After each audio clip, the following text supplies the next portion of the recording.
All right, hello everyone. Hello YouTube. Hello podcast listeners. This is like a little bit of a town hall me and Ted are doing. So we posted in the Ted Royce Reddit group that we were going to do a Zoom meeting with people on Reddit. So we've had a couple of people join. Someone's having mic difficulties, so they might be back on later. But at the moment, we're here with Ivan. So hello, Ivan. Thank you for joining Hello. us. And Ivan just bought Masquerade of Angels 4 months ago and was curious if Ted Royce is a real person. So that's and how he found us in the end. So we were just talking about cloning. Okay. Now, Ted, you were saying we were talking about Dolly the sheep, who was very sickly. Ted, you've been cloned, and you were saying you've had health troubles all throughout your life. But I'd have to believe that like they would have worked out the kinks, you know? Like we've just started cloning, but they've probably been doing it for a while. Do you not think that is like it's more it's set up to fail more than it's not, you know? Well, I would say they don't want it to be perfected because they're getting energy off of my suffering with my poor health, and they you got to understand their system and the way they work. We are more than just meat on the table for them.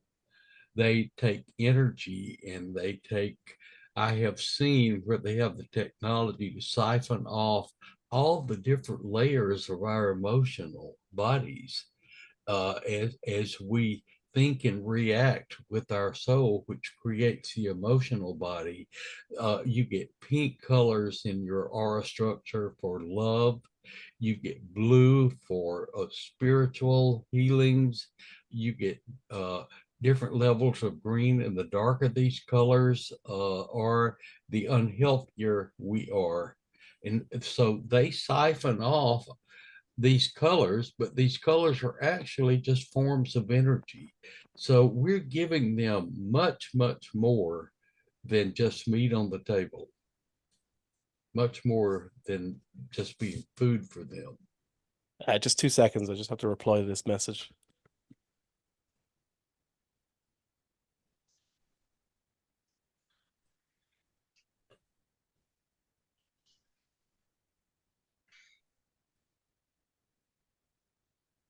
Okay, sorry about that. Someone who's trying to join, but they're having a bit of difficulty.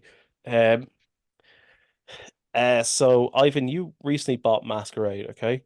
Um, so you've obviously got an interest in aliens and UFOs, right? Yeah. I have Yeah. I have an interest. Yeah. Have you had any experiences though? Okay. Yeah, I had experiences I had like visual experiences that are inside my mind's eye, not like uh Like a I didn't have psychic like kind of thing? yeah, like a fifth kind or something. I don't know how they call this. Oh, okay. Yeah, yeah, yeah. If you know what I mean, yeah. Like a Wh- psychic, yeah. Something like that, yeah. Yeah, yeah, yeah. Yeah, it's fifth kind is human initiated contact. Okay, that's not it. That's not it. So Are you thinking maybe fourth kind where they initiated it? yeah, but it's a psychic thing. Oh, okay, It's okay. not like not like somebody is in the room with me, but like a psychic thing, yeah. Yeah, and what impressions do you get? I saw like gray aliens. Uh, it was like a experience during the daytime, so it was not like nighttime experience. There weren't any drugs involved, nothing like it was just like contact initiated from their side. So, yeah. Right, right. And do you feel it was benevolent or malevolent, or what was your general thought on it?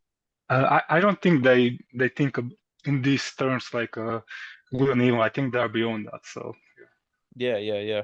it's Uh, but the first emotion everybody has is usually fear. But oh yeah, for fear. me, not like that. So For me, like uh it was terror. But I see Parsi is joined, so thanks a lot. Am I saying that right, Parsi? Yeah, my name's are gonna put it up, but that's fine. Okay, okay. So we'll go with Parsi, okay? RC, yeah, sure. Yeah, yeah. RC. All right, so we were just talking about Ivan's experience here, okay? And Ivan, you were saying that you don't believe that they think in terms of good and bad. Was that correct? Sorry. Yeah, that's what I believe. Yeah, they are beyond that terms like good and evil. Like it is like a mistake from our side to put them in these containers like a good or evil. Okay. And but you approach it from a religious perspective as well, don't you? Maybe I said it wrong. Like religion gives me like maybe a little bit better perspective on the issue. So Okay, maybe yeah, no, spirituality. yeah, that's correct. Yeah, yeah, Okay, okay, okay. And oh wait, ultimate purpose, okay? You've had this psychic connection with them, okay? What yeah. do you think the purpose is? It's like hard for me to know the reason why this happened, but maybe they had some plan with me. I don't know. Same like with Ted, something similar. I don't know. Right, right. Now, most likely is that you've had experiences since you were young, okay? Can you remember any like younger events that might have happened?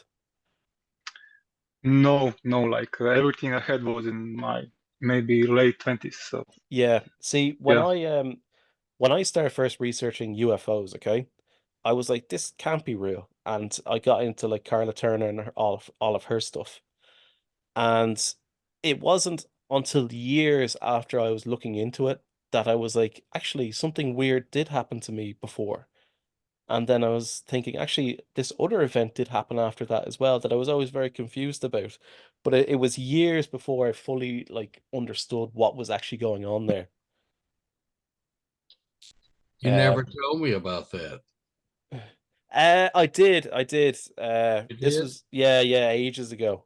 Um, so, but I think you're gonna find, Ivan, that uh, it's probably the same with you as well. As Ted has said before, like people who have had experiences, they can't leave it alone.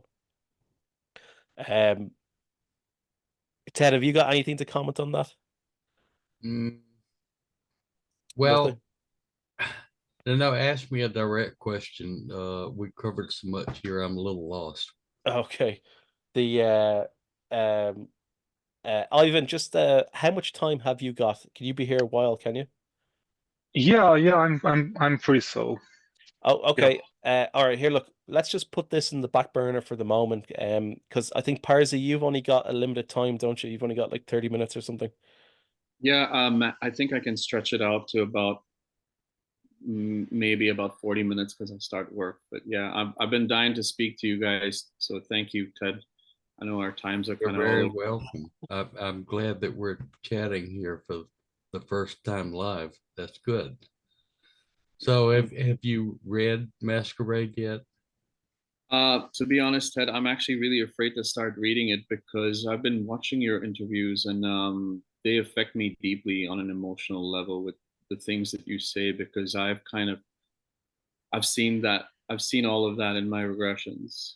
Yes. Everything that you speak about. I mean, I can start from the start of when I started my experiences. I don't know if you had a chance to see my the podcast that I was on, but all this started for me and my twin brother when we were 11 years old.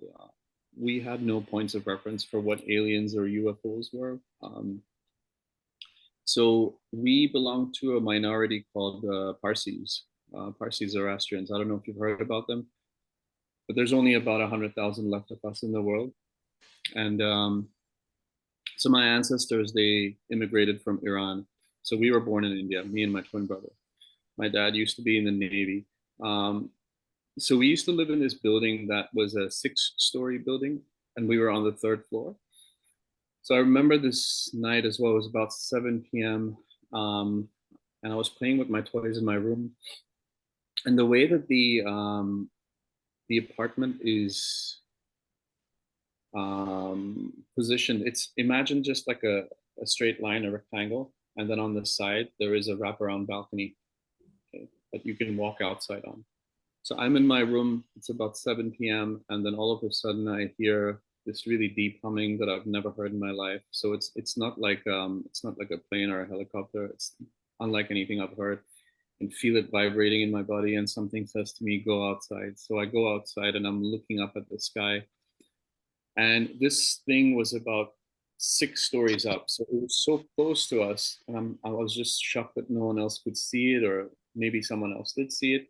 And it was like a American football shaped craft, and it was just up there and it was humming, and you could see these lights on the edge of the craft as it was humming. And then something really bizarre happened is in the middle of the craft, what looked like a window opened up. So it was a yellow window, and what looked like a 3-fingered hand, almost like a stop sign, started waving. So I'm waving back because that's what you do when someone waves at you. Now the thing is, this craft was literally there. This whole thing must have been 10 minutes, but it felt like hours, right? I was just frozen in time looking at this. And then it moves to my right. So now when it's moving to my right really slowly, and I'm like, hey, I'm gonna catch this if I walk outside on the wraparound balcony. Let me ask you something right quick before I lose it, Parsi. Uh, you're looking out your window and seeing this, is that correct? Yeah, so I have a little balcony outside my room, so I'm actually Uh-huh. standing on the Okay. balcony. All right. And I'm looking stories My up. question, it's like a huge American football shape. That's Okay. right. Is it a little bit ethereal, like you can sort of see through it, or does it appear to be No, solid? it was a full solid craft because all you could see Okay. is the outline of Okay. the lights, and then all of a sudden this window opening up. I ask that because I have witnessed these football shaped crafts before, and sometimes you can just see the outline of it. You can sort of see through it and like see clouds through it from the other side, but you know it's there because you see the outline. And then I have seen them solid, like you're talking about. Go ahead. I just wanted to clarify that. Sort of thing. So then, thinking that I'm gonna catch it on the wraparound balcony, I run outside on the wraparound balcony, and what shocks me is not me looking for the craft. It's me looking at my twin brother standing at the edge of the balcony, the wraparound balcony, with his hand up like this. So I'm looking at him and I'm like, "What are you waving at?" And he goes, "Oh, don't you see that thing up there?" And I'm like, "Yeah." So we're both standing side by side. We're both waving at the craft. The thing is waving back, and then it slowly just moves away into the clouds. And we we had no points of reference for UFOs or aliens. We may have seen something, like I don't think in India they had any sort of pop culture references to aliens or anything. But I had seen a few things on TV from time to time because we used to have MTV on. So then we ran to our mom and we're like, "Hey, mom, we saw what looks like a UFO." So my mom's like, "Oh, you guys are full of shit. Can you go in each room and draw this thing for me?" So now, literally within 10 minutes, we're both in separate rooms and we end up drawing this. And we show this drawing to our mom. And I put this as a pin post on my Twitter feed and I've shared it with you guys as well. So this is what we end up drawing. Right. So Mhm. the top one is me, the bottom one is my brother. And when my mom sees this, she just drops both the pieces of paper. Now you can actually see it says about 9:15 p.m. at the top on, I think it was the 12th of April, 1991. So in my mom's wisdom, she's like put down the time and everything. Um, so now my brother's got it black and I've got it white. He's got it more accurately because it's nighttime. So that's exactly how the craft was, right? And that's what it looked like. And it disappeared after that. That's the way they look. Yeah. That So now, that particular kind. yeah. After this, I started what I now know to be orbs. So I would have dinner at home. And then I would head out on the balcony. I would just have this urge to walk on this wraparound balcony. So it's like a cricket pitch, Stuart. You probably know what I'm referring to, right? Cricket, yeah. Yeah, straight up and down. I'm walking, and I have this urge to walk, and then I look up, and up in the distance, I would see like a little star that would start shining, and it would start moving with me. So one day I decided upon an experiment, and I said, well, if you can hear me, so it's moving with me and then it stops as soon as I stop. And when it stops, I'm like, if you can hear me, can you move right? And it actually moves right. So then I'm like, wow, okay, it heard me. So I'm like, can you move left? And it moves left. So this was when we were 11. And I ended up getting really freaked out by it. So I stopped thinking about it, didn't really do anything about it as such.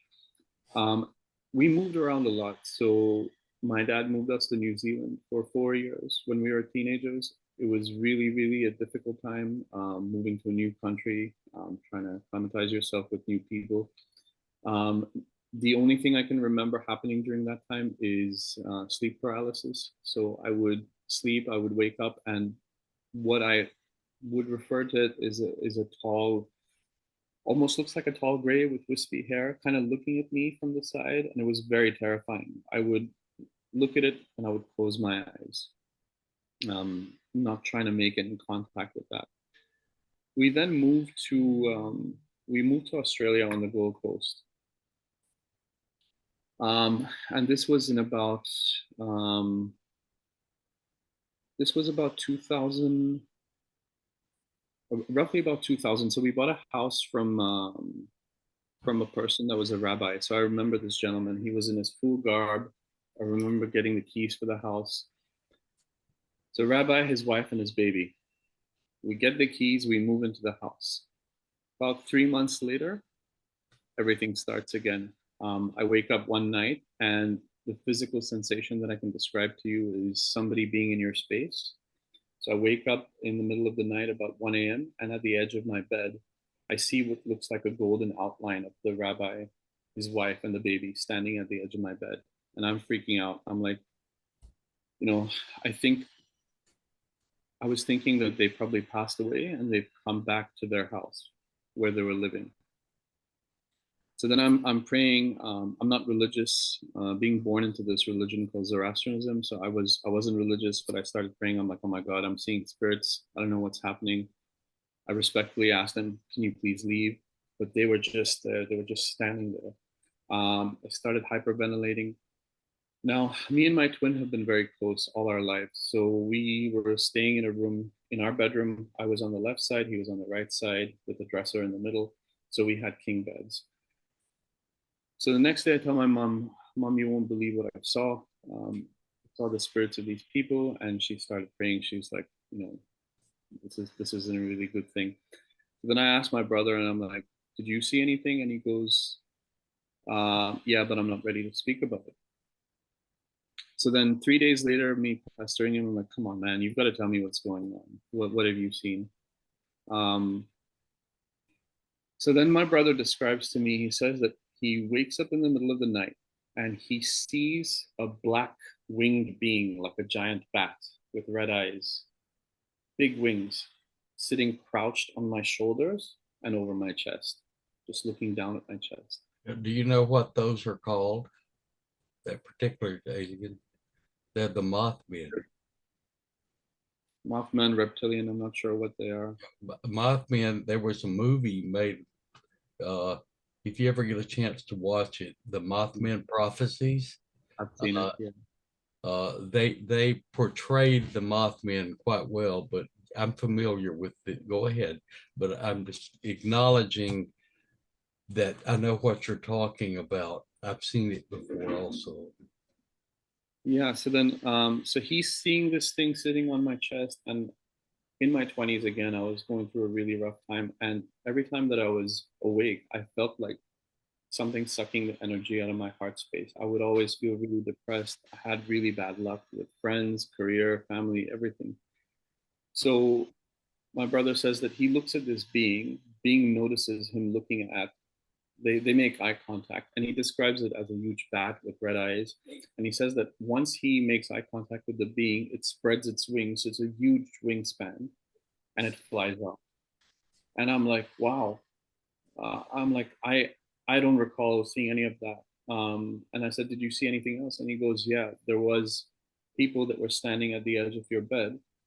So then we were speculating that the beings that were standing at the edge of the bed were more like protecting me from whatever this thing was. And when this thing realized that people could see it, it flew off. It's the most bizarre experience. So that was pretty much in my 20s. Now, things started getting really crazy back in 2022, just after COVID, after the lockdown. I put on about 150 kilos and I went for this thing called a bariatric surgery. So I ended up losing about 60 kilos. Now, as I was losing the weight, I think I was also losing what I call the spiritual weight that I was carrying with me. I started getting really weird symptoms. I started feeling pressure in my third eye region. I started seeing my aura around my hands. Um, I would look at people and I would read their intentions. So if someone turned up to be dishonest, I would start feeling pain in my solar plexus region. As soon as I was out of their vicinity, the pain would stop. So I joined this online forum called Project Avalon with Bill Ryan and Carrie Cassidy. And from there, I found out that I have a thing happening called a Kundalini awakening, which is like a spiritual awakening. And then synchronicities started happening. I would start seeing numerical signs 1111, 777 everywhere, phone calls that I would receive, number plates, bus signs. And then someone said, oh, you know, you've had these experiences. Why don't you do a QHHT session? Oh boy. I'm like, okay, let's go for a QHHT session. I'm not sure exactly what the QHHT session is, but they're like, you could end up learning about the past. So almost immediately when I went for this session, We're talking about regression, aren't we? regression, yeah, Yeah, regression. hypnotic regression. Okay. My hands started tingling like crazy, which they are right now. They've never stopped since the last year. So my hands start tingling, and I'm looking at the regression therapist's face, and her face starts physically changing, and I'm like, I don't know what the hell's happening. And she goes, it's not her physical face that's changing. I'm actually seeing her energy body coming through. So right off the bat, just before the session, this starts happening. The cat comes in the room. The cat's going crazy. Cat's looking at me, looking up into this area next to the regression bed. She keeps brushing past my leg. And the regression therapist says, you probably have some spirit guides. So I'm like, okay. We get into the regression. And here's the thing, is that before this regression, the only thing I knew, my point of reference, and I had no interest in aliens, UFOs, whatever, was the grays, right? The typical eyes. So the regression starts. Um, Immediately, I'm taken to what looks like a planet with purple skies. I see my soul, it looks like my soul body entering a crystalline pyramid that's see-through. I enter the pyramid and I see other souls coming out of the pyramid. This is what I found out.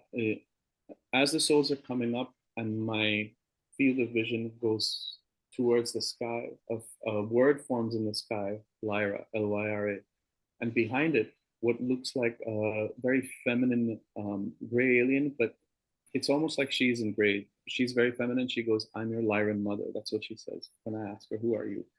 Now, her eyes are not like a typical Lyran, a gray alien. They're very elongated and they look like, imagine if you put oil on water, if you see oil reflecting off water and you see those pink purple swirls, that's what it looked like. So her eyes were pink and purple and elongated, and the swirls were just kind of emanating energy out of them. So I'm like, okay, so what am I doing here? And she goes, this is where you were born. This is where your soul was born. You're a source consciousness or God or whatever. So then I'm feeling really good about the regression. I'm like, okay, I'm finding out something. And then all of a sudden the screen goes blank. I start feeling pain in my hands. Now my eyes are closed and I'm looking at my hands, and all of a sudden my hands morph from human to reptilian. So they become green with big, big claws, and I'm hyperventilating. I'm like, I don't know what's going on. I refuse to go ahead with the regression. So I'm telling the therapist, I'm like, this is too traumatic for me. I don't know what's happening. I'm changing into something. She's like, no, you got to push on. So then ever since I was a child, I used to get this recurring nightmare of a wooden door with two flames on the side, but I would never go through that door because I was really, really traumatized by what was behind that door. This door pops up behind my hands, right? My reptilian hands and push that door open. When I push that door open, I have the most horrific, it's really hard for me to speak about this, but I have the most horrific scene behind. I walk through as the reptilian and I see other reptilians. They're holding children and they're feeding on them. They're feeding on children. They're feeding on people. They're feeding on lower life forms. So it's a complete slaughter fest. So I'm seeing this happening.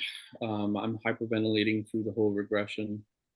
And then the whole image shifts of me being this reptilian being standing on my spaceship with my hand up. And I've illustrated all of this. I'm looking out into space. And I'm thinking, as the reptilian being, that eating human beings is causing me as a reptilian to start developing a soul, because these reptilians don't have a soul. So he starts developing a soul, he starts developing emotions. My regression therapist asks him where he's from, what his name is, and he says, "We are Siakar. My name is Rak from Alpha Draconis. We are Siakar." That's what he says. Can I interject something Yes. before I lose it? You got to bear with me. I'm real old. I forget easily. Reptilian aliens are extremely intelligent. So are the mantids. Yes. They know more about human anatomy and the way we are built and the way we operate than we do. Okay? Yeah. They know beyond a shadow of a doubt eating human flesh is not going to give them a soul. That's bullshit. Yeah, but so this is what's happening in the regression, is that, so this is what I'm seeing and this is what I'm interpreting, is that this being starts developing the soul, and the next thing I see is me in this reptilian form lying down on a gurney, what looks like a craft with purple lights, and I'm being pushed through in a room. And in this room, I feel immense pressure in my temples. I'm looking around. I can't see anything. It's dark. I look behind me, and there's a short gray with his hands, his palms on my temples, working on my temples. So I feel this immense pressure. I start looking around, and I start seeing my reptilian feet. And then beyond my reptilian feet, what I see is two tall grays standing on either side. There's what looks to be like a draconian that's standing not facing forward, but kind of sideways, and he looks really angry and he's laughing. And behind him is what I describe as the mantid being standing in a cape, right? And what I see is my body starts convulsing, and I see this white light being pulled out of the body and being put into a glass container. So that's what I remember from the regression. Okay, well, that's very, very interesting what you're saying, and I relate to so much of it. But now I'm gonna be honest with you, because you want to talk to me, so I have to be honest, and not to be contradictory or rude to you, but to help you think about all the aspects of what you've experienced. Okay. All right. What I hear here from you is a typical cloning episode. And in order to do that, you were put to death. And you're going to see and remember all kinds of false memories mixed in with reality. And you're going to, under a regression, you're going to see a lot of both, because you've been programmed to remember these false memories first, because they want you to stop looking deeper.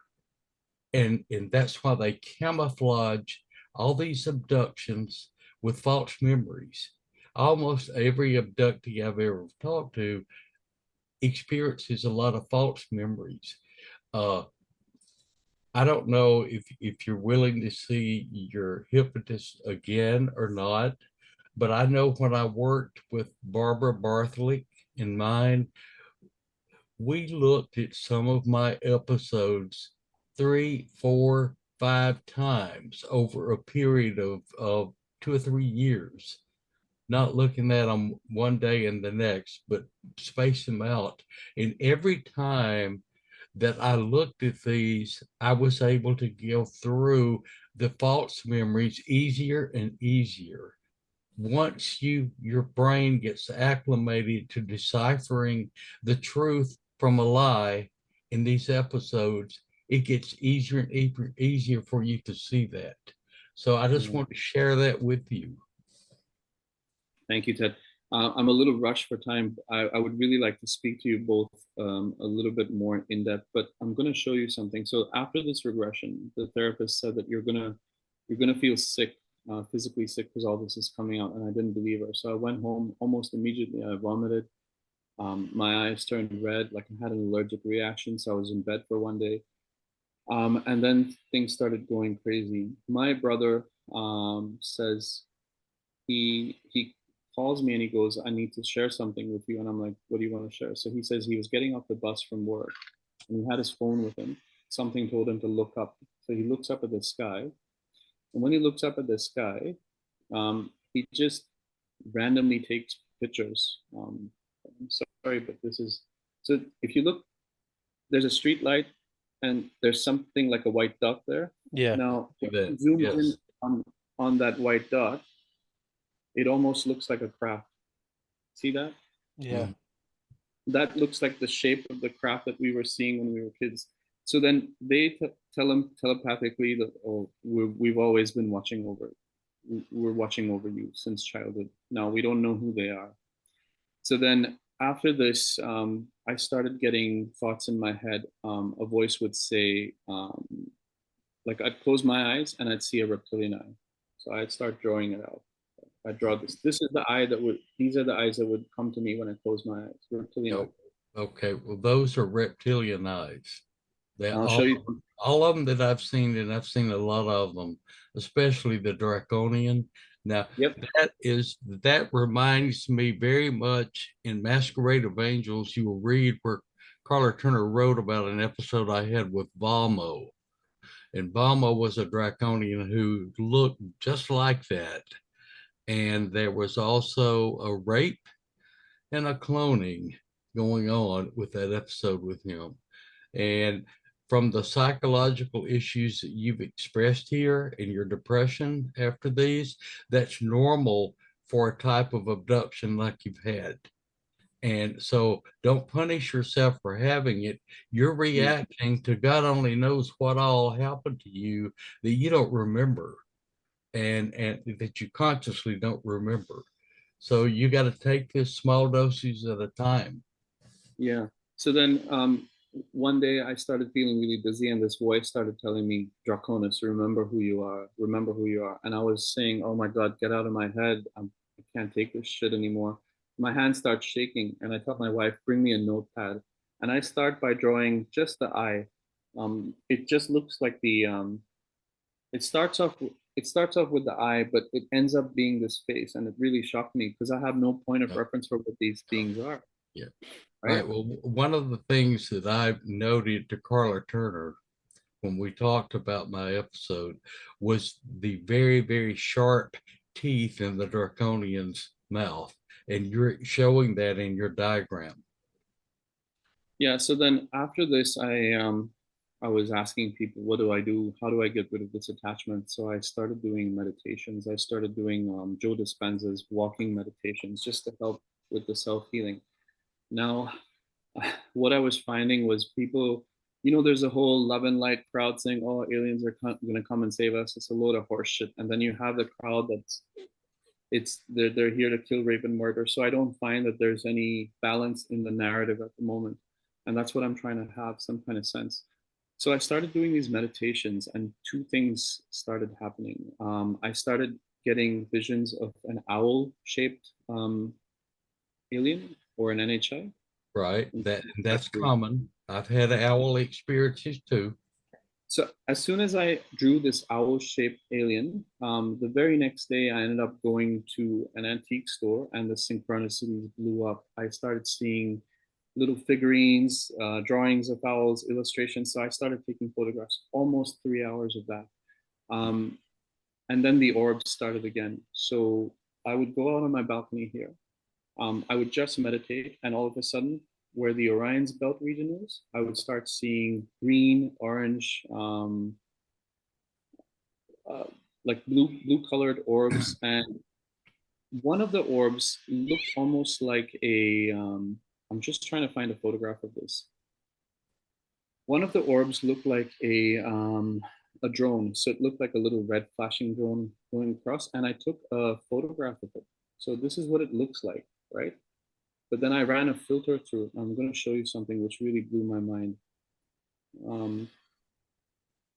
I ran a filter through it, and looks like the face of a gray alien in there, Yeah, it right? does. Yeah. Yeah, yeah, I see Now, that. look Mhm. at that. Yeah. So I don't know if I'm under some kind of surveillance. And literally, like, okay, here's another one. So this is a little blue one. Um, and this is every day now. This is a little greenish yellow one. And the very second day that these orbs started showing up, another phenomenon that James Bartley spoke about, black military Helicopters. Yeah. helicopters in Melbourne, Australia. I've never ever seen them before. So it started like, I was like, I can hear 3, 4 helicopters going past my place. I'm like, what's going on? It was a weekend. I said, okay, I'm gonna head out. Um, so this is that was the second one. So this is the very first one. Literally like maybe 20 feet from my apartment, just hovering above my apartment. Okay, let me ask you something quickly about that helicopter. Did you hear actually the motor running, or did you just hear the chopping of the wind? That's the thing, Ted. That's the real bizarre thing is when you hear a helicopter, normal helicopter, you can make out it's like a normal everyday helicopter. Mm. This, the blades were very, very smooth. It was just like a whir, whir, Right. whir. You Really weird. basically were just hearing the chopping of the wind. That's it. Yeah. Right, So right. I'm like, what the I hell's had going I on? had one I had one who aided me in the middle of a hurricane a few years back. And then our military came and chased it off. So So they then, actually do things to help us sometimes, but it's self motivated because usually there's something behind it they're wanting, or they wouldn't help us. Wait, can I yeah, is that an actual helicopter or is it a UFO? that was an actual helicopter. I mean, I don't know if it's a UFO, but it's there as day. Like literally, there's no markings on it whatsoever. Yeah, so are they Yeah, flying around in helicopters now? yeah. Yeah. So Well, these black helicopters like that show up Skinwalker Ranch. They film them. Nice. but this never happened before. This only happened after I started meditating, and the orbs started showing up. Now what's happening is the orbs will just show up randomly. Like I'll just go out on the balcony and I'll know when they're showing up because physically I'll feel like my whole body is vibrating, and they'll show up. They'll do a little dance, and I know they're intelligent because I'll close my eyes and say, "Can you one go right, one go left?" And I have it all on video. Now I'm a little rushed right now because I'm working, but I would really love to expand on this.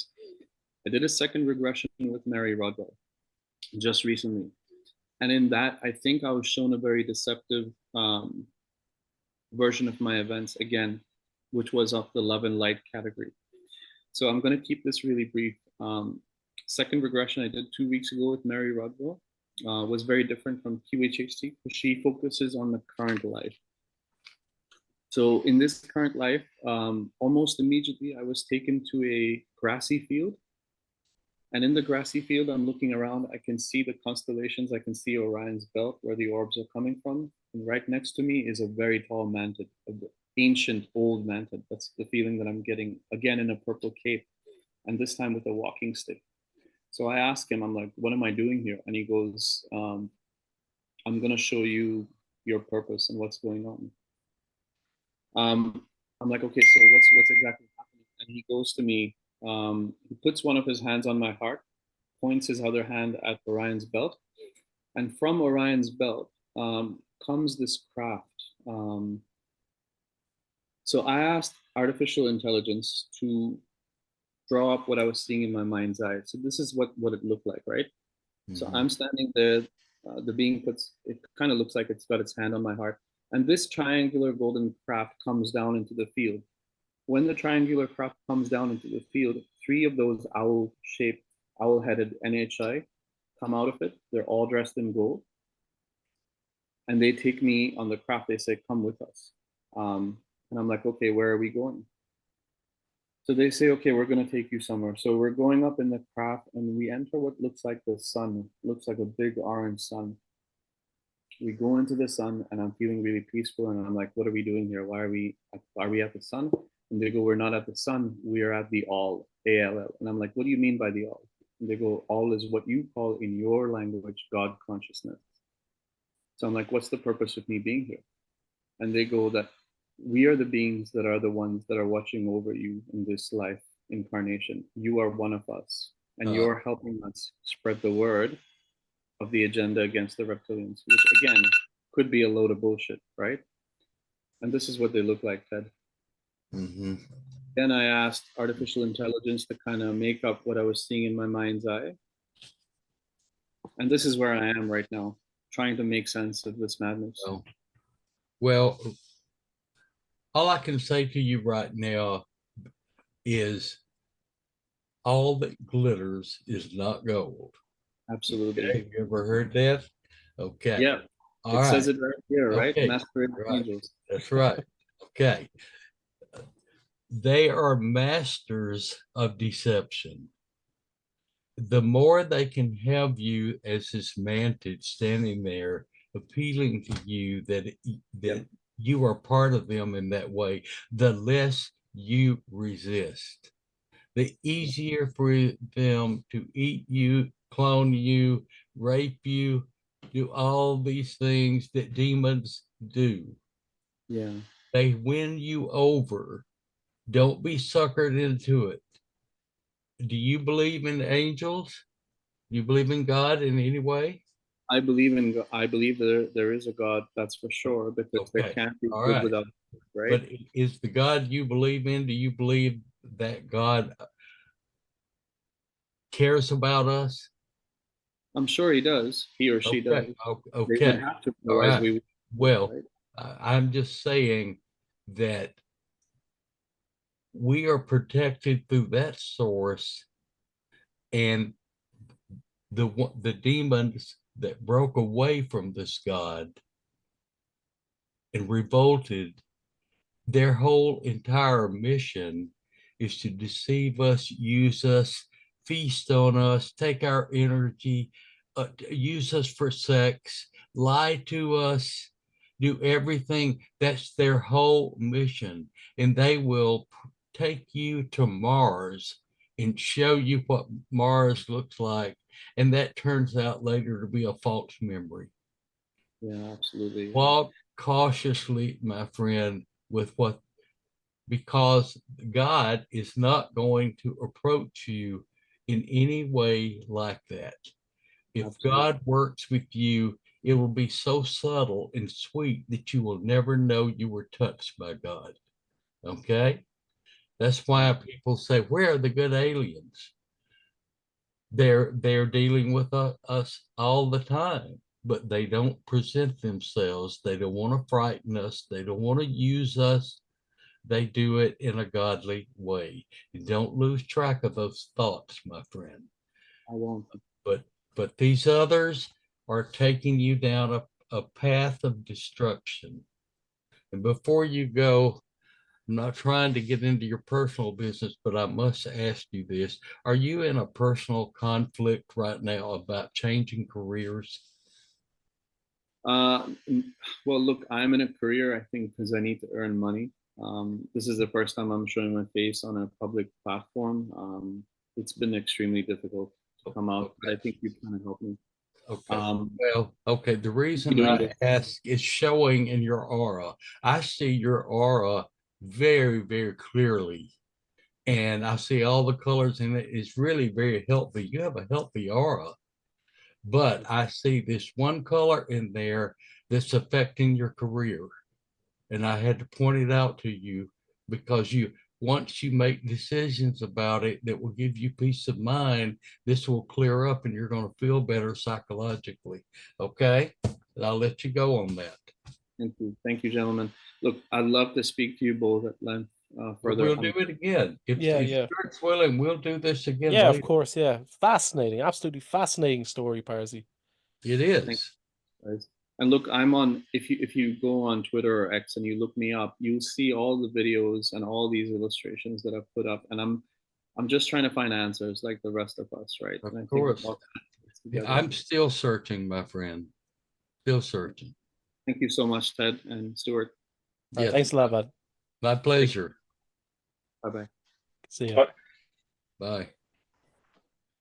Okay, is Ivan still with us? Ivan, we lost you. yeah, I'm still here. I'm still here. Now, gentlemen, Fascinating story. I need a 3-minute pee break. Okay. You know what? Okay. Okay. What I'll do is Uh, I'll pause the recording, okay? And I don't know if you smoke or whatever, Ivan, but get a glass of water, get a cigarette, and we'll come back in 3 minutes, I'll okay? be right back. Okay. And everyone, we're back, okay? So I missed what you guys were talking about. Well, I asked him what particular phase of this phenomenon interests him the most, and his question, that's when you clicked on, and his question was, well, I'm really interested in knowing what they want from us. And so that's a very complicated matter. It takes a lot of explaining and a lot of studying and learning, just like with you, Stuart.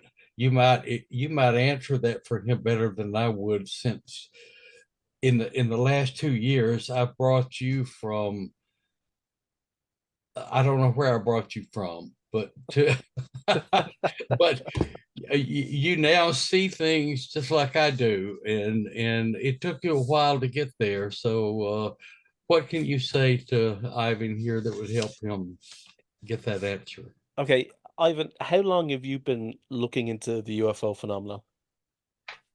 Maybe like last 2 or 3 years, something like that. 2 or 3 years, okay? Yeah. I've been looking Mm, into it for 10 years, all right? Maybe okay. longer. Okay, Yeah. watching I like a phobia of the alien form, okay? And I know where it comes from. And when I was younger, I was watching the Transformers on te television, and I was alone in the living room, and I looked out the window, and there was a green creature staring back at me through the glass, okay? Oh yeah, I Yeah, remember. yeah, this is the one I was talking about. So and it was just pure terror for me. So I got up and I ran to the door and I put my back up against the door so I couldn't get into the room. And that's all I remember about it. But I remember thinking a couple of days later, actually, what happened there? That was really weird. And that's when my phobia of aliens started. We were watching, I must have been about 5 years old. We were watching this movie called The Last Starfighter. Okay. There's aliens in it, but it's not scary at all. Like, but I was completely freaked out. I refused to go into any room on my own, and that phobia was with me throughout my life. Okay, and when I first started looking into UFOs more than 10 years ago now, I just had such an overwhelming interest in it that I just had to study everything about it: UFO sightings, the abductions, all that. Okay, but even looking into it for as long as I did, it wasn't until I met Ted that I really started putting it together. And I it's been a long journey, okay? But I think like people like if you're just reading stuff off the internet all the time, you're gonna get so many different opinions, so many different ideas. And I'm not saying that like we're completely right, like maybe we're wrong, like who knows, but I feel like from what Ted says to what's going on the internet, like Ted makes more sense. I was always very confused about what their goals and agenda was until Ted started explaining it, and I was like, yeah, that has to be it. Like, um, so that's where I am at the moment. Like, who knows? Maybe in another 10 years, you'll meet someone else, and then they'll be able to put it more together. Um, so you've been looking into it for 3 years, and you've had this psychic connection with Grays, okay? Um, so Ted, you were gonna answer his question, what their goals and agenda was. Well, it's complicated, and Yeah, like it takes a really you have to move into that answer in phases like you did the last 2 years. Uh, I'm going to summarize it. They are basically the fallen angels. You have to understand that God is an alien that came from somewhere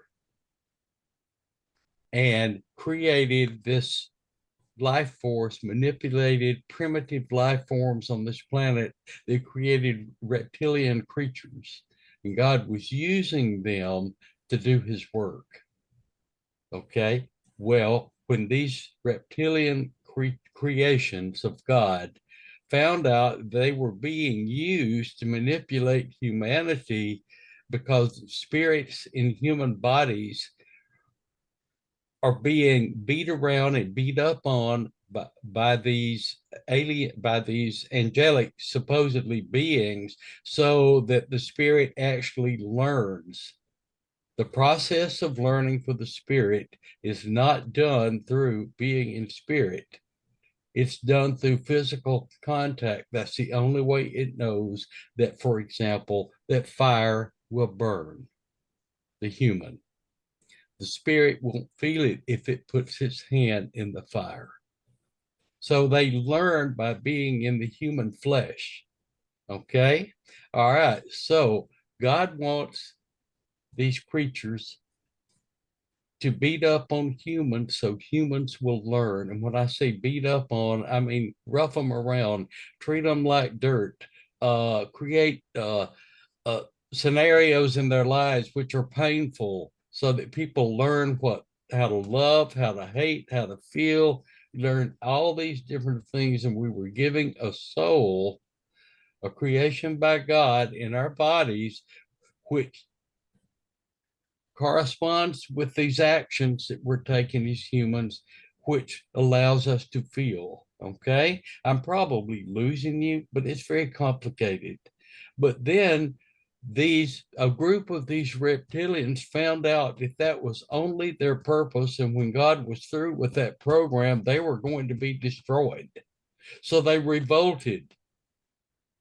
And that's where you get these demons and these aliens that are so negative. They have been fighting God and what God is all about ever since. And that's the whole scenario.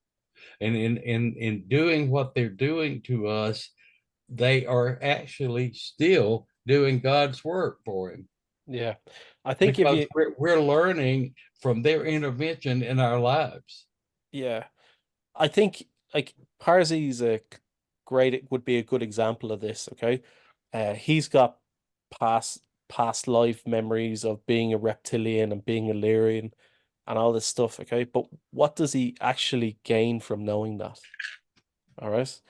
And these beings that are making connections with people, and Ted, like you were saying about your friend, they're trying to help her get into the sixth dimension, you know, Right, has right. like what has actually been gained from their involvement here?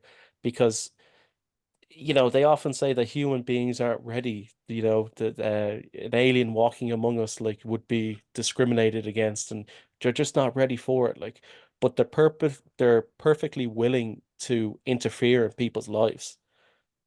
Well, they do. And we actually, though, I'm going to give you an example of how we do gain from some of their negative interference. The love bite. The love bite, which was done to me, and you read about it in Masquerade, where I was cloned and I had this young lady, Jill, that I became infatuated with. Okay. That was a very difficult time in my life. It lasted several years. And emotionally, it was terrible for me. But I learned through all of that, all about love and disappointments and that love, pain, and what have you. So we do gain from some of their negative intervention in our lives, but not always. You gained from that experience. Yes, What do you think you gained?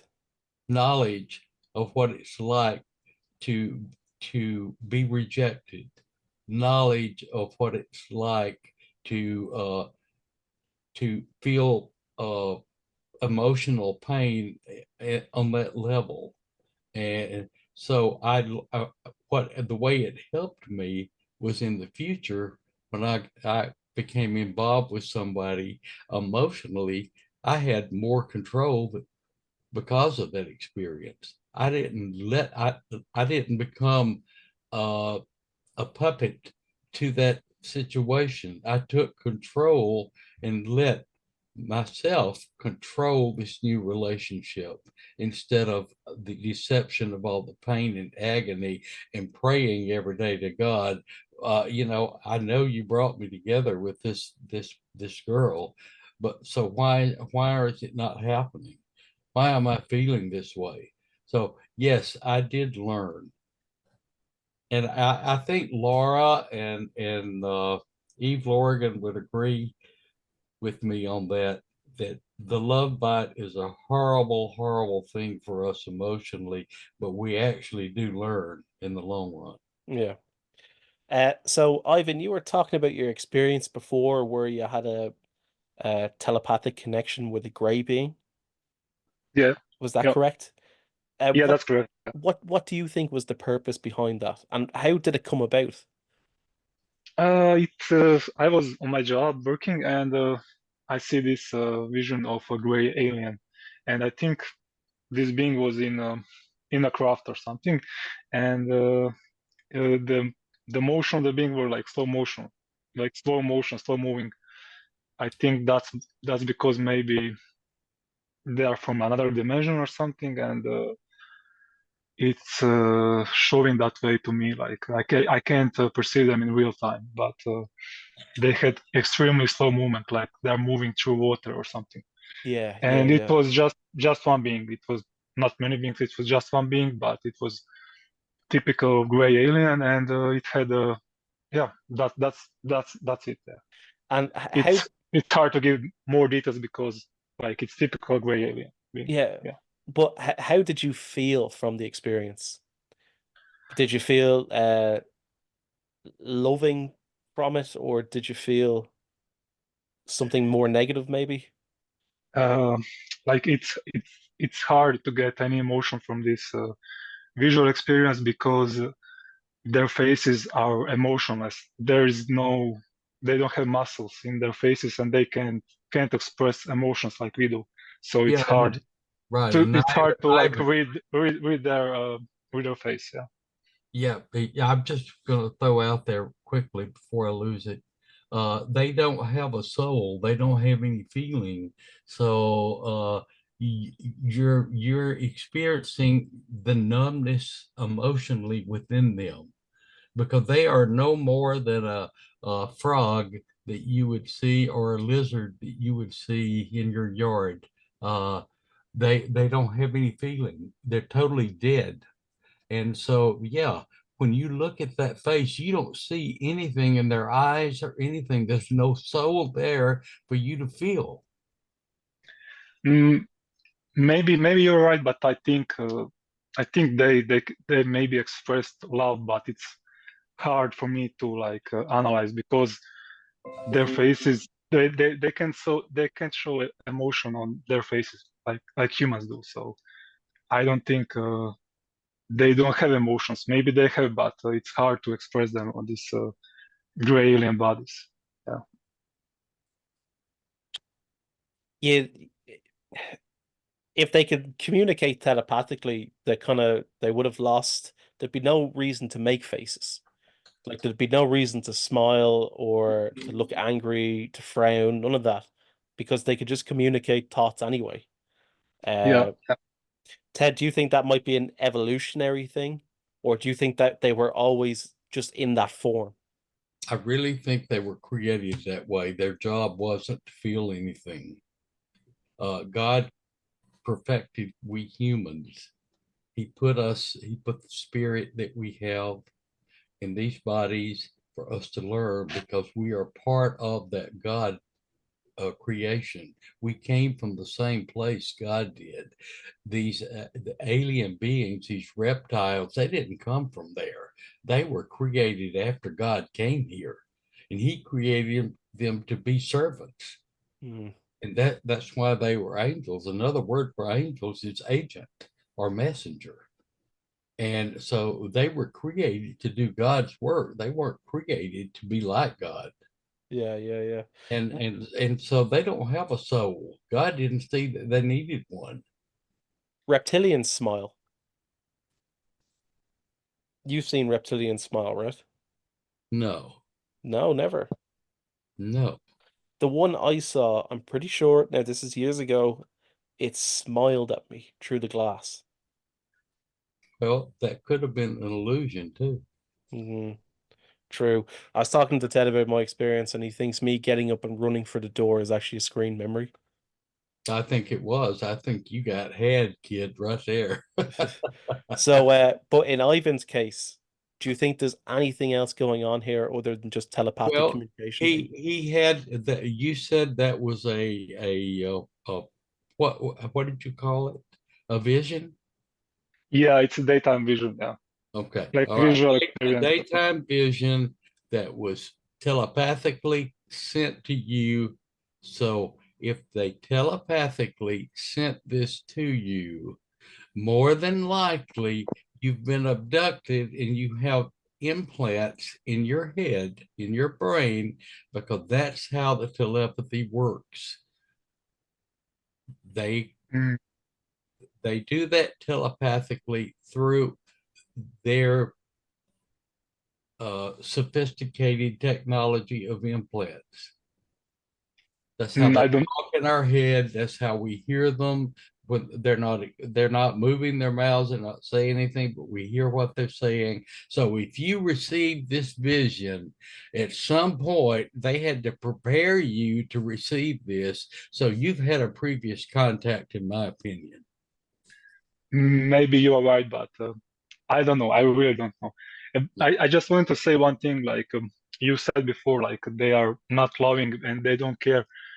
But I had a feeling like they love us and like he made himself like vulnerable, like in this position, like sending this visual experience to me. So I don't think there is not some kind of emotion involved from his side.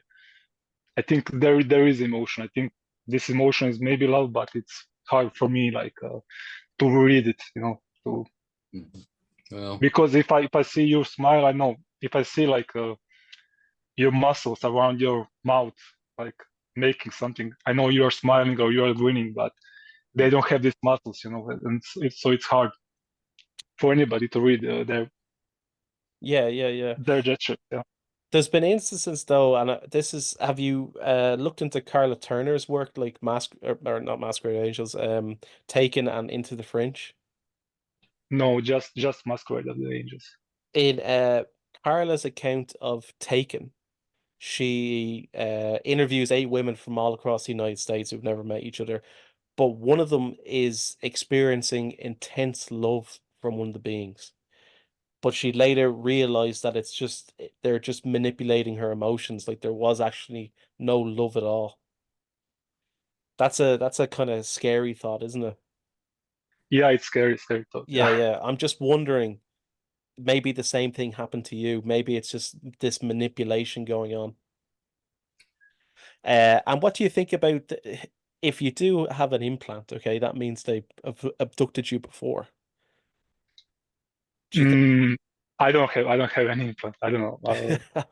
well, I think I would see that if I have an implant. So Mm, another thing I would point out here is maybe Ted is right, by, but I by, I don't by know. sending you that vision, they softened you for their approach to you at a later time because they sparked your interest, they've got your interest, and you don't necessarily think it's bad because you don't really know. That's why you're inquiring today with us. And so they prepared you for, I would say, more contacts they want to do with you. But now that you're beginning to wake up to the fact that maybe their intervention in your life is not necessarily good, it may be more difficult now for them to do anything with you. Yeah, yeah, it's possible. It's possible. Right. let me But ask. Yeah. Let me ask you, from reading Masquerade of Angels, have you seen any similarities in that in your own life? For instance, like Ted saw ghosts, orbs, very supernatural things. Yeah, I think maybe like psychic experiences, because I think these beings, they can give you like a gift, like of psychic abilities. And I believe like Ted received his gift from them. So it's possible like to gain some psychic insights if you allow them to receive to give you this gift. So, yeah. Okay. If you understand what I want to say. Oh no, I think I know exactly. I Yeah, yeah, think yeah. nobody's born with this. I think everybody receives this like during their lifetime. So I think Ted was talking about in the book about giving people psychic readings, and I think this is something they give to people. Right. And Yeah. Ted, they do it through an implant, don't they? They do. It's all false. Look at it like this. Some famous psychic does all these readings and predictions and things, and about most of them, the predictions don't come true. Uh, and then they not only do that, but the police approaches them to solve missing persons cases and what have you. And very, very rarely does a psychic actually give them clues that would solve a case. Now, why is this? If you were naturally that psychic, then you'd be able to pick up all this information that would solve all these cases. So you receive only what they want you to receive psychically to deliver to another person. And I learned that under hypnosis. It's not a natural thing. It is absolutely not a natural thing. I saw under hypnosis where they had, when I was sitting doing readings for someone, that they were behind me feeding through some apparatus they had that was signaling their thoughts into my brain so that I would verbally say this to the recipient getting the reading. And once I saw how unnatural that was and it was all fake, I didn't do readings anymore. I quit. I quit. Mhm. Do you feel you're a bit psychic, Ivan? Maybe sometimes, yeah. It's okay, Maybe, yeah, yeah. yeah. Do you feel like you've always had it, or it's like a recent thing that's happened? I think it's like a recent thing. I had lots of these visual experiences. Yeah, Yeah, okay. it's Now, maybe like That's another indication to me that sometime around the time you had this vision, or maybe a little before then, you had an abduction, and that's when they prepared you for that vision, and they implanted you where they could actually send telepathic messages into your brain, which you would decipher as psychic messages or psychic feelings. So they're preparing you.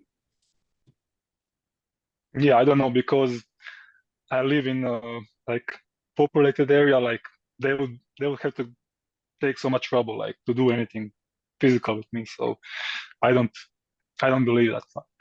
There is mm, not any evidence like I had any such experience. So yeah, okay, okay. yeah.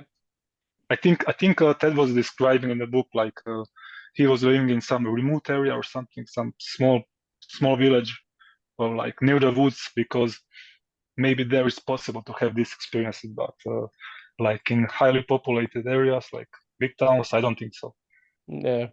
Well, people do get abducted from cities and like New York, they're living inside skyscrapers and it still happens to them. In the case of Jim Sparks, he was getting abducted, so he purposely moved into a very busy hotel, and that didn't stop them. They still came through the walls. Um, And they also seem to have the ability to put people to sleep during an abduction. So like partners won't wake up, animals don't wake up. Obviously, the person is rarely conscious during an abduction. But I'd imagine this includes a blanket area. Um, I think people getting abducted in populations areas, like in populated areas, is very common. But we just don't see it happening. Ted, actually, do you had a police officer witness your abduction before from a hotel, was it?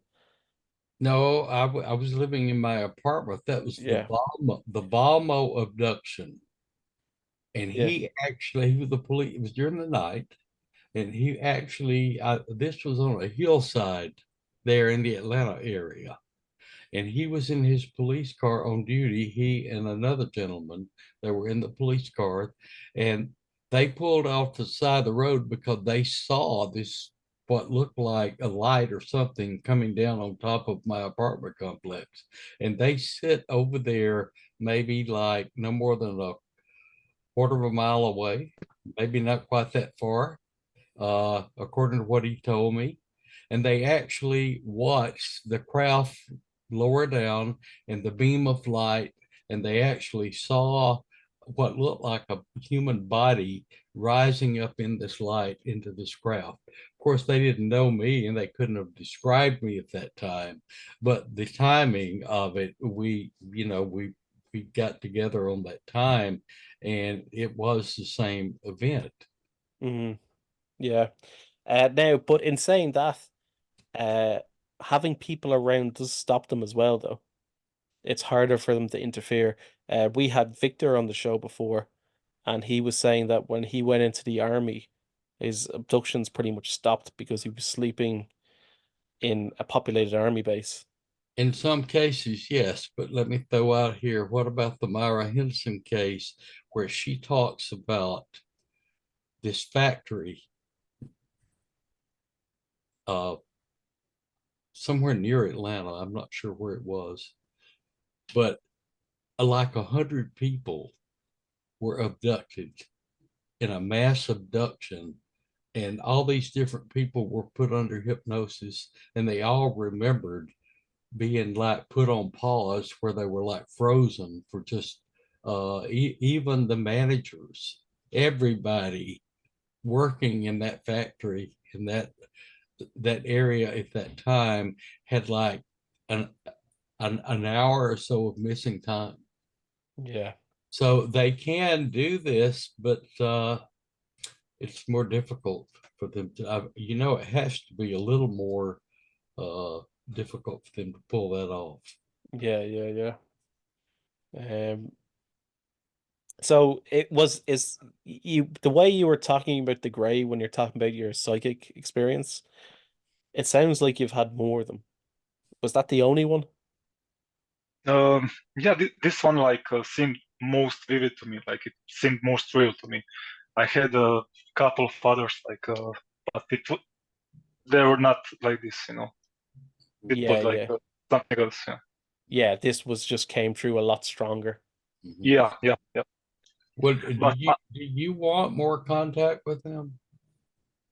yeah, I'm like fascinated with the subject. So Oh, uh, yeah, so you would like for them to contact you more? yeah, I would like to know their Okay. agenda. All Like right. they were You talking do. about agenda, like their goals and stuff like that. Okay. So You do understand from reading Masquerade and from listening to the podcast, you do understand they oftentimes kill people, clone them, eat their bodies. Do you want to experience this? I think like they honor our free will. Because So like if you invite them, Ivan, yeah, if you invite them into your life, they're going to come and they're going to do this. You can count on it. yeah, maybe you're right. Yeah, yeah, And you could have psychological effects like Parsi we were talking to earlier. He yeah. expressed all of the emotional garbage that he's experiencing because of these events. And I just wanted to bring that out to you because I felt here that you would like to have more contact, but I wanted to make sure you understand what may happen to you if you invite them in. Yeah, yeah. That, that's the main reason I'm here, like in this meeting, like to to know about your experience, like how did you like went like with this? How did you Deal with it. yeah, yeah, yeah. That's the Very, main reason I'm listening to you guys. So yeah. it was very difficult for Ted. A lot of people, though, like I have to say, like a lot of people feel that they do have positive experiences. Like for example, we've had Laura Morrow on our show before, and she feels like she gains, like what you were saying earlier on with the whole love bite thing. She feels like she gains more from the experiences. Um, Ted, I know that you don't feel that way at all. Like it's what happened to you was very horrific, and you see it as a complete intrusion into your life, and that you, Absolutely. to quote Carla, you got to approach it from a human rights perspective, which is, being stood over your bed in the middle of the night. Like, how would you feel if that wasn't a human being? You would freak out. Mhm. Well, as I said to Carla one time, I said, Carla, if God is preparing us, we spirits here in these human bodies, if God is preparing us to, in a spirit form, after we finish with these earthly lives, when we finally graduate one day, maybe we're going to be sent out into the universe somewhere and become little gods of our own and start the spread of love and kindness and wisdom. And maybe that is God's uh, plan for us all along that we're just not totally aware of. But how do we learn the difference between good and evil if these demons are not beating the crap out of us? Let me ask you, Ivan, you listened to Parsi's story. Is there anything in Yeah, there that scares you, or is it more exciting? yeah. I had like one idea. Like I think these beings like aliens or NHIs, they speak to us like through our religion. Like if you are Christian, maybe you will perceive them as angels or something. And this guy had the experience about past lives, like evolution, like reincarnation, and stuff like that. Because these beings always they talk to us like through our like religious experiences, like Yeah, yeah.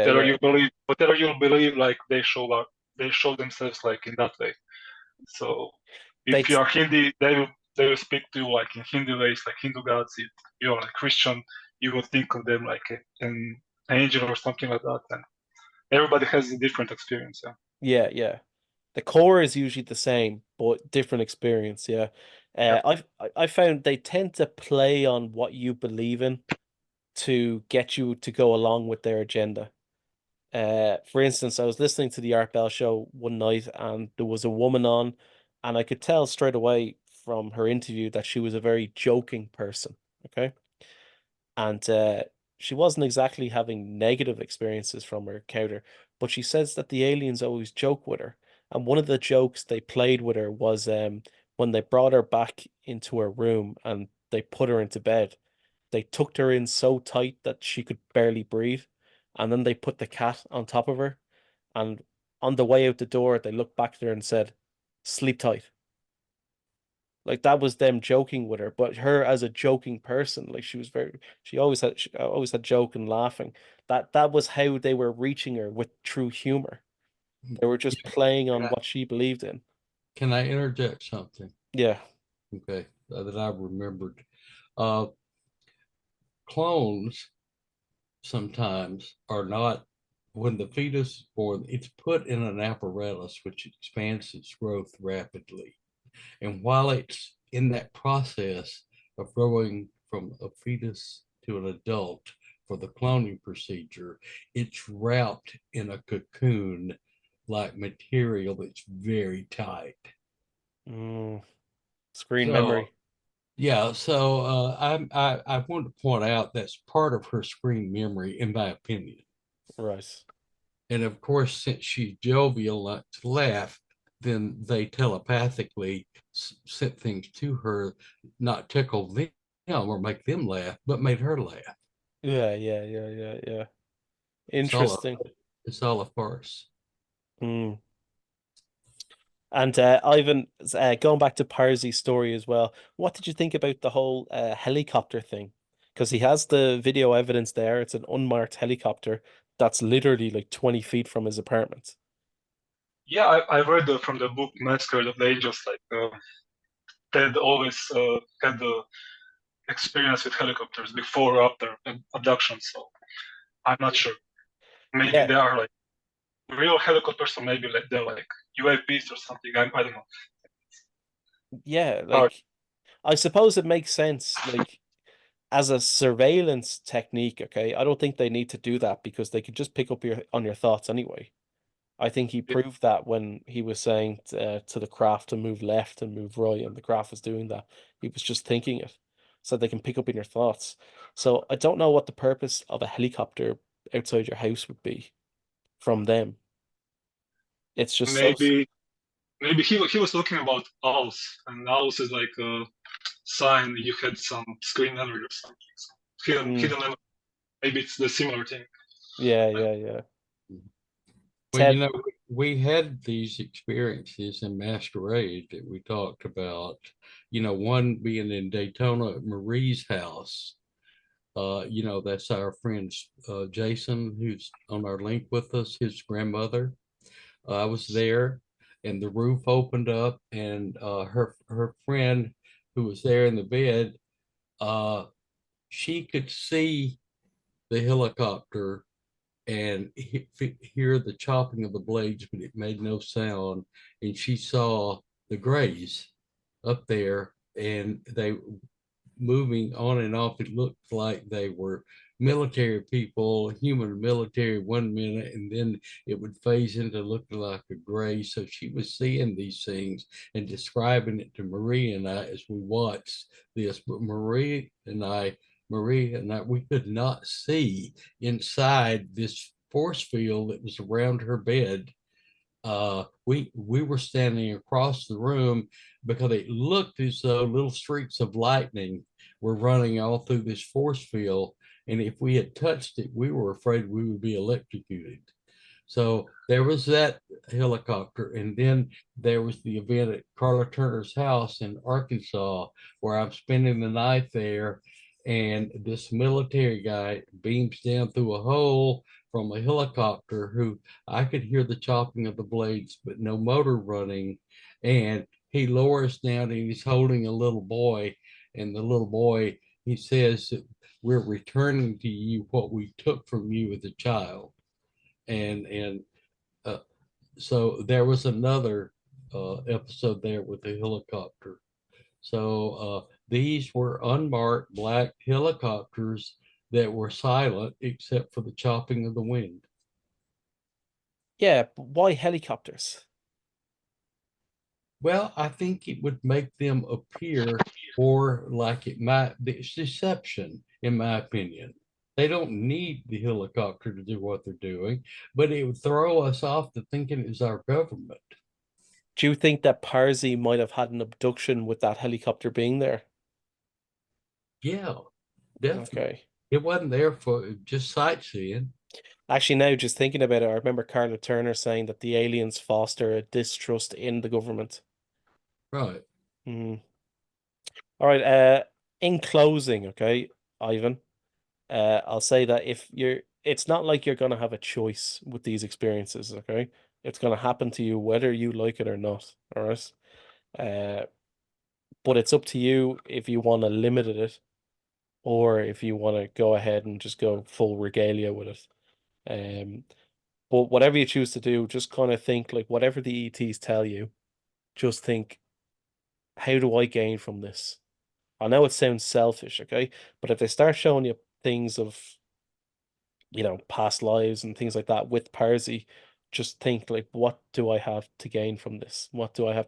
Like, it's not like you're gonna live out your life, and you're probably gonna have a family if you don't already, and get a good career, all that kind of stuff. Okay, but if they're coming to you and telling you that they're gonna help you get into the sixth dimension, like, which is honestly, like, I won't say if it's gonna happen or not. Like, I don't know, like, but it seems a bit ridiculous. Like, how is that gonna help you through your Uh, own life at the moment? and I wouldn't believe anything, about you, or you are a reincarnated individual from some famous person, or whatever, in history. Uh, the reincarnation program is a program that they created, and it's not real. It's false, and I've witnessed how they operate it. And when they're doing a cloning and they're reprogramming the clone for the memory of the person that they've just done away with that life, they interject a segment of some, because they have a recording of everyone's, they have the genetic blueprint and the memory bank for every human that's ever lived in history. And they have access to it in what is known as the Akashic Records. And uh, they pull out a segment of, say, somebody that lived 500 years ago, or they pull out a segment of some reptilian, and then they implant a small segment of that into your new memory when you're cloned, and you're going to think you're the reincarnation of that individual. And it's all a lie. Yeah, All that's of it. I asked you to please pray about and be serious about inviting them into your life, because once they really get their hooks in you, it's going to be very difficult to get rid of them. try to keep some sovereignty, I Yeah, suppose. yeah, yeah. But you were talking about like free will and stuff like that. I think we have our choosing. Everybody has our choosing, and they showed me.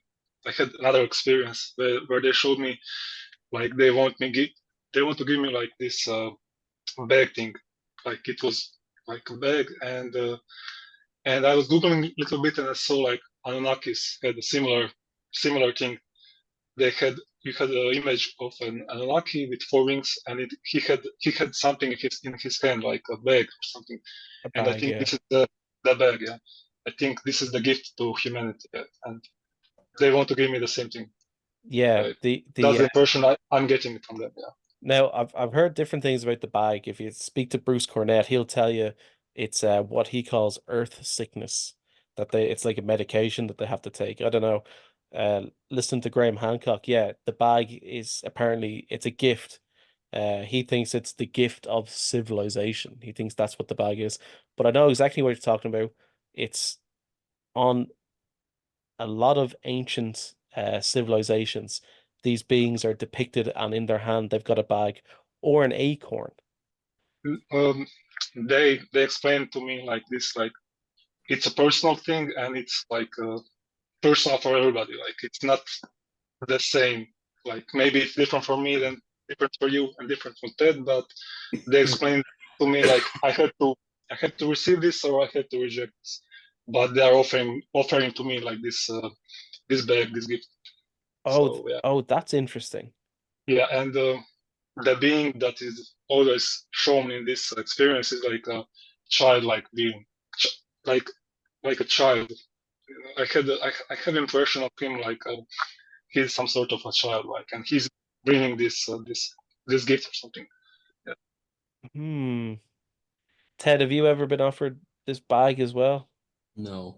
No. It's interesting that they would choose.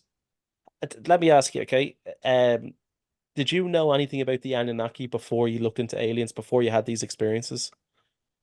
No, no, no. Like, No. I didn't Okay. know. I didn't know too much, but when they show me this in a like visual experience, I immediately thought about Anunnaki and Yeah. the bed.